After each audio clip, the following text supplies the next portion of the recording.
দীর্ঘ 18 মাস ধরে ফিলিস্তিনের স্বাধীনতাকামী গোষ্ঠী হামাসকে নির্মূল করার নাম করে নিরীহ মানুষের উপর নির্মম গণহত্যা চালিয়েছে ইসরায়েল।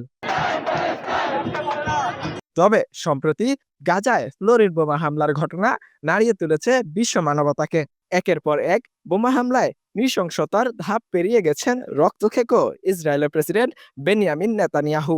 এই ঘটনার প্রতিবাদে বিশ্বব্যাপী হরতাল পালনের আহ্বান জানিয়েছেন গাজাবাসী।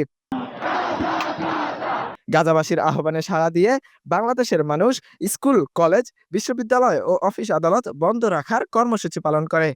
নো ওয়ার্ক নো স্কুল নামক কর্মসূচি পালন করে রাজপথে নেমে ফিলিস্তিনের পক্ষে স্লোগান দিতে থাকে ছাত্র, শিক্ষক ও জনতা। তারা এটাকে ভয় পায় যে মুসলিমরা জেগে উঠলে কি হবে। যেভাবে অতীতে আমাদের খেলাফত ছিল, একসময় না একসময় মুসলিমদের শক্তি আবার ফিরে আসবে।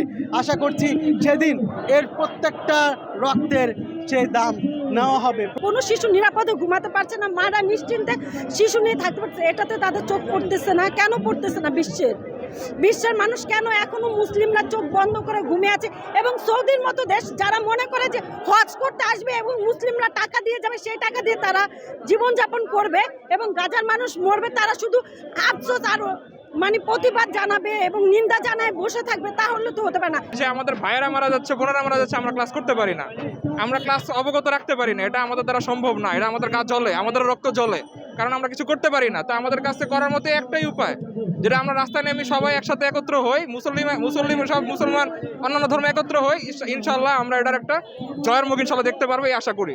ইসরায়েলি আগ্রাসনের প্রতিবাদে আবারও রাজপথে নেমেছে ছাত্র জনতা। গাজাবাসীর প্রতি সংহতি জানিয়ে স্কুল, কলেজ ও অফিস বন্ধ রেখে স্বাধীন ফিলিস্তিন রাষ্ট্র প্রতিষ্ঠার দাবিতে স্লোগানে বিক্ষোভ করছে মানুষ। তাদের দাবি, অবিলম্বে ফিলিস্তিনের গণহত্যা বন্ধ করতে হবে এবং ফিলিস্তিনকে স্বাধীন রাষ্ট্র হিসেবে ঘোষণা করতে হবে। আরিফুল ইসলাম, বাংলা ফ্লো, ঢাকা।